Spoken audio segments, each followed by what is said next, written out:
pengetahuan umum dalam pasal 1 ini menjelaskan yaitu pengertian-pengertian yang ada di dalam Perdayuka ini sebelum lebih lanjut membahas tentang Perdayuka ini.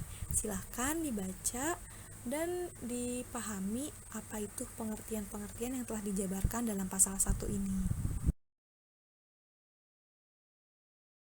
Bab 2, landasan dalam pasal 2 yaitu pengelolaan keuangan iuran ke mahasiswa berlandaskan 1. Undang-Undang Rema UPI Nomor 1 Tahun 2013 tentang pengelolaan dana iuran kemahasiswaan, dan yang kedua ADART UPI Kampus Purwakarta.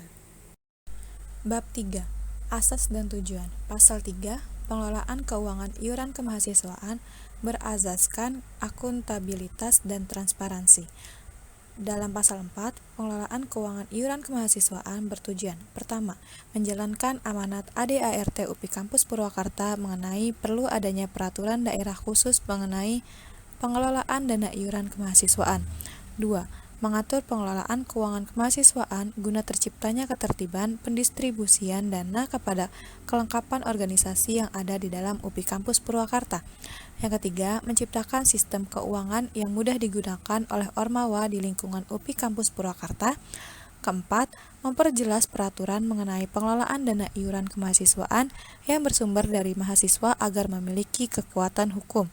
Kelima, meningkatkan kesadaran mahasiswa UPI Kampus Purwakarta untuk mendapatkan haknya setelah mereka menunaikan kewajiban membayar iuran kemahasiswaan dengan turut serta berpartisipasi aktif dalam kegiatan-kegiatan yang diselenggarakan oleh Ormawa di UPI Kampus Purwakarta. Bab 4, pengelolaan besaran iuran kemahasiswaan. Pasal 5, dana iuran kemahasiswaan merupakan iuran yang dibayarkan oleh setiap mahasiswa yang dikelola oleh BEM UPI Kampus Purwakarta untuk pendanaan kegiatan-kegiatan yang diselenggarakan oleh Ormawa, Hima, dan UKM di lingkungan Rema UPI Kampus Purwakarta atas persetujuan DPM UPI Kampus Purwakarta.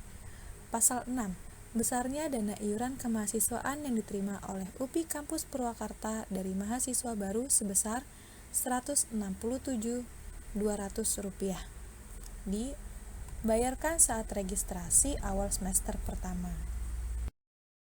Bab 5, membahas tentang distribusi dan alokasi dana iuran kemahasiswaan.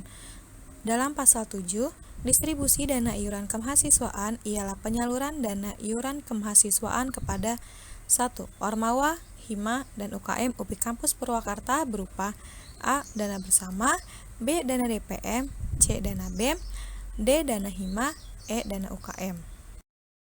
Dalam pasal 8, yaitu besaran alokasi dana iuran kemahasiswaan adalah sebagai berikut. Misalkan, BEM UPI Kampus Purwakarta mendapatkan dana iuran kemahasiswaan dari lembaga sebesar Rp10 juta. Nah, pembagian berdasarkan Perdayuka. Yang pertama ada alokasi bersama, yaitu mendapatkan 10% dari dana yuka. 10% dari dana yuka yaitu Rp10 juta senilai Rp1 juta.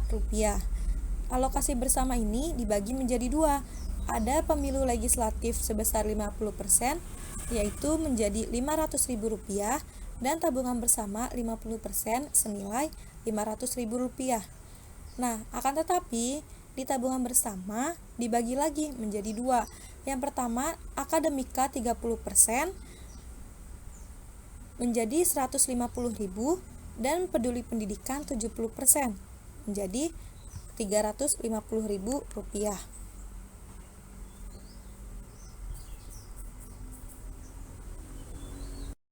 Lalu yang kedua, alokasi DPM mendapatkan 9% dari yuka setelah dikurangi alokasi bersama. Tadi dana yuka yaitu Rp10 juta, alokasi bersama yaitu Rp1 juta. Jadi dikurangi sisa uang menjadi Rp9 juta. Sedangkan DPM mendapatkan 9%. Jadi 9% dari 9 juta yaitu Rp810.000. 3. Alokasi BEM mendapatkan 48% dari yuka setelah dikurangi alokasi bersama dan alokasi DPM. Tadi yuka mendapatkan Rp10 juta, alokasi bersama senilai Rp1 juta, Alokasi DPM mendapatkan Rp810.000. Sisa uang menjadi Rp8.190.000. BEM mendapatkan 48% dari Rp8.190.000 menjadi totalnya senilai Rp3.931.200. Alokasi hima mendapatkan 12% dari yuka setelah dikurangi alokasi bersama dan alokasi DPM. Yuka mendapatkan Rp10 juta, alokasi bersama mendapatkan Rp1 juta, alokasi DPM mendapatkan Rp810.000. Setelah dikurangi, totalnya menjadi Rp8.190.000. Hima 12% dari Rp8.190.000, yaitu mendapatkan Rp982.800. Sedangkan di kampus kita, hima terdapat 4 hima, yaitu hima PGSD, PG PAUD, PSTI, dan Sistel. Jadi, masing-masing hima mendapatkan Rp245.700. Akan tetapi, Sistel sekarang masih masa percobaan. Jadi, uang hima dialokasikan kepada BEM yaitu 60%, DPM 10%, dan UKM 30%. Alokasi UKM mendapatkan 40% dari yuka setelah dikurangi alokasi bersama dan alokasi DPM. Yuka Rp10 juta, dikurangi alokasi bersama Rp1 juta, dikurangi alokasi DPM Rp810.000.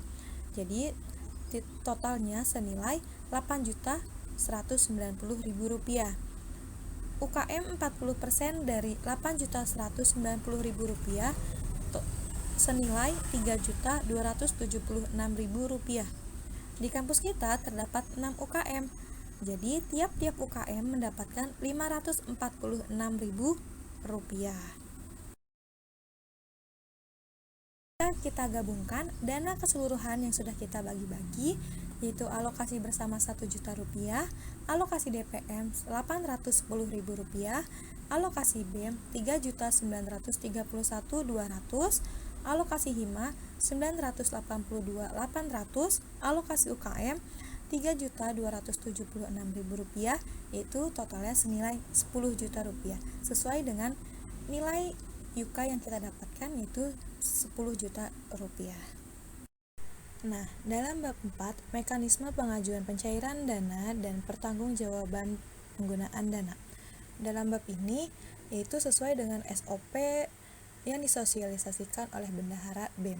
Kalian dapat menyesuaikan karena setiap tahunnya ada perubahan-perubahan yang telah ditentukan dari Bendahara BEM UPI Kampus Purwakarta. Bab 7, pelanggaran dan sanksi. Pasal 11. Pelanggaran adalah perbuatan tidak patuh penggunaan dana terhadap prosedur yang sudah ditetapkan dalam peraturan daerah sebagai berikut. A. Pemalsuan otoritas penggunaan dan pengelolaan iuran kemahasiswaan di Ormawa UPI Kampus Purwakarta yang bersangkutan. B. Pemalsuan arsip dan dokumen dalam upaya mempermudah pencairan iuran kemahasiswaan. Yang C. Keterlambatan menyampaikan laporan keuangan kepada BEM UPI Kampus Purwakarta dalam batas waktu yang telah ditentukan selama 14 hari untuk laporan pertanggungjawaban akhir kepengurusan masing-masing lembaga. Yang D. Tidak menyampaikan laporan keuangan kepada BEM UPI Kampus Purwakarta dalam batas waktu yang telah ditentukan sebagaimana telah disebutkan dalam huruf C pasal ini. Yang E. Keterlambatan menyampaikan laporan kegiatan dan laporan SPTB kepada BEM UPI Kampus Purwakarta 14 hari setelah kegiatan dilaksanakan. Yang F. Tidak menyampaikan laporan kegiatan dan laporan SPTB BEM UPI Kampus Purwakarta dalam batas waktu yang telah ditentukan sebagaimana telah disebutkan dalam huruf E pasal ini. Dalam pasal 12, yaitu sanksi adalah konsekuensi hukuman yang diberikan atas pelanggaran oleh Ormawa dan UKM UPI Kampus Purwakarta atas penggunaan iuran kemahasiswaan dalam bentuk berikut. Nah, bisa dibaca oleh teman-teman semua di poin-poinnya. Simak dan perhatikan masing-masing dalam tiap-tiap poinnya. Bab 7 penutup, yaitu dalam pasal 14, hal-hal yang belum diatur dalam peraturan daerah ini diatur kemudian. Peraturan daerah ini berlaku sejak tanggal ditetapkannya sampai batas waktu yang tidak ditetapkan atau sampai ketetapan baru dibuat. Ya, bismillahirrahmanirrahim. Sebelumnya perkenalkan, nama saya Siva Aulia. Di sini saya menjabat sebagai Komisi 1. Izin menjawab pertanyaan dari teman-teman ya. Di sini sebenarnya ada 3 pertanyaan yang menjurus jawaban yang sama gitu. Pertanyaan pertama itu disebutkan bahwasannya terdapat masa percobaan untuk hima. Apakah ada hukum peraturan yang melandasi terkait masa percobaan ini? Karena pada Perda Ormawa pun hima sudah dinyatakan terbentuk ketika sudah disahkan dan ditetapkan di SO Mumas UPI Kampus Purwakarta. Dan juga ada pertanyaan tentang selama masa percobaan uang untuk hima dialokasikan ke DPM 10%, BEM 60%, dan UKM 30%. Masa percobaan hima tidak dijelaskan berapa lamanya. Di Perda Ormawa pun tidak dijelaskan pula masa percobaan hima. Adanya di BSO 2 tahun sebelum menjadi UKM. Saran saya untuk percobaan hima dijelaskan berapa lamanya. Terus ada lagi pertanyaan yang sama. Landasan hukum apa yang menaungi masa uji coba hima dilaksanakan 2 tahun? Nah, izin menjawab ya teman-teman. Sebelumnya, sebelum menjawab pertanyaan ini, saya sendiri sudah berdiskusi dengan Ketua DPM dan Ketua Koor dari Komisi 1. Nah, untuk 2 tahun ini, alasannya kenapa? Karena 2 tahun ini sudah menjadi kesepakatan bersama dari ketua terdahulu di kampus UPI gitu teman-teman, di kampus UPI pusat ya khususnya gitu. Jadi 2 tahun ini menjadi musyawarah bersama oleh ketua-ketua terdahulu untuk dijadikan masa percobaan dari hima ini 2 tahun gitu. Kenapa 2 tahun? Karena disamakan dengan masa percobaan pada UKM gitu. Nah, UKM juga terhitung 2 tahun ya teman-teman, dari mulai komunitas ke BSO lalu ke UKM. Nah, seperti itu gitu. Baru bisa mendapatkan UKT gitu. Terus untuk teman-teman yang mengajukan kenapa nggak 1 tahun aja, itu mungkin bisa kita tampung sebagai aspirasi yang nantinya komisi juga akan kaji gitu ya, akan kaji dan didiskusikan kembali bersama ketua DPM khususnya, dan juga mungkin diskusi bersama ketua-ketua dari Ormawa lainnya gitu, untuk mendiskusikan kenapa sih nggak 1 tahun aja gitu ya. Karena untuk merubah menjadi 1 tahun pun mungkin kita sendiri harus merubah kesepakatan bersama ini gitu dari ketua-ketua terdahulu gitu. Jadi mungkin perubahan yang menjadi 1 tahun ini juga akan menjadi musyawarah yang besar gitu ya, atau perbincangan yang panjang bersama ketua-ketua para Ormawa gitu teman-teman.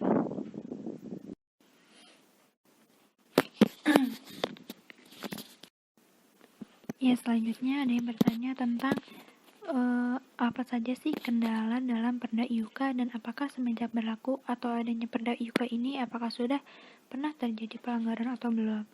Nah, sejauh ini alhamdulillahnya ya tidak ada gitu pelanggaran yang terjadi semenjak adanya Perda IUK ini.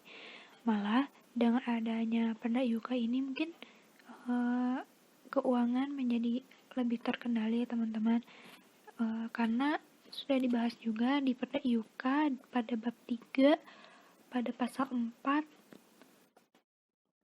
tujuan dari pengelolaan keuangan iuran kemahasiswaan atau adanya Perda IUK ini bertujuan untuk menjalankan amanat ADART UPI Kampus Purwakarta mengenai perlunya adanya peraturan daerah khususnya mengenai pengelolaan dana IUK. Lalu untuk mengatur pengelolaan keuangan kemahasiswa guna terciptanya ketertiban gitu ya. Jadi pendanaan yang cair ini tertib gitu, tidak asal. Lalu menciptakan sistem keuangan yang mudah. Nah, mudah ini karena sudah dijelaskan ya di dalam Perda IUK ini ada persen-persenan pembagian uang IUK itu untuk setiap ormawanya, jadi mudah gitu bagi kita semua. Lalu untuk memperjelas aturan mengenai pengelolaan dana IUK yang bersumber dari mahasiswa itu sendiri. Lalu adanya untuk meningkatkan kesadaran mahasiswa UPI Kampus Purwakarta untuk mendapatkan haknya setelah mereka menunaikan kewajiban membayar iuran kemahasiswaan atau UKT. Nah, jadi UKT ini sebagiannya dapat kita gunakan gitu ya.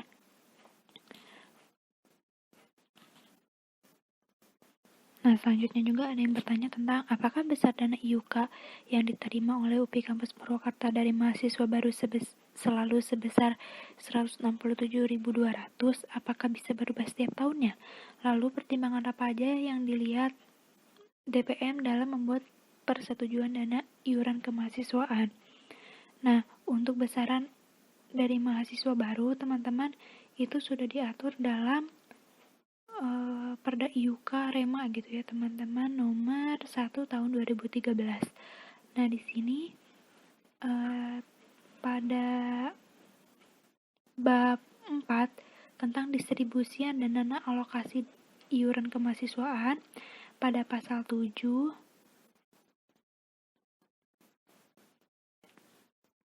poin kedua tentang organisasi kemahasiswaan tingkat kampus daerah, yaitu disebutkan bahwa dana yang diterima adalah 167.200 per mahasiswa baru.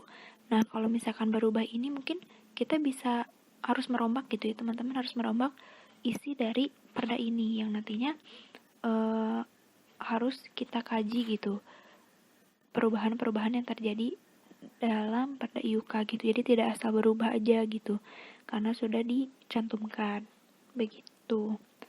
Nah, lalu pertimbangan apa sih yang dilihat DPM gitu ya dalam perda IUK ini ya, seperti tadi gitu, seperti tujuan yang sudah disebutkan tadi, adanya perda IUK ini untuk mengatur gitu ya, mengatur lebih jelas tentang adanya iuran kemahasiswaan yang nantinya akan dibagikan kepada setiap ormawa gitu. Jadi jelas, mudah gitu untuk mempermudah juga bendahara BEM dalam pembagian iuran kemahasiswaan yang nantinya akan dibagikan, seperti itu. Mungkin cukup sekian dari saya, mohon maaf bila ada kekurangan. Wassalamualaikum warahmatullahi wabarakatuh.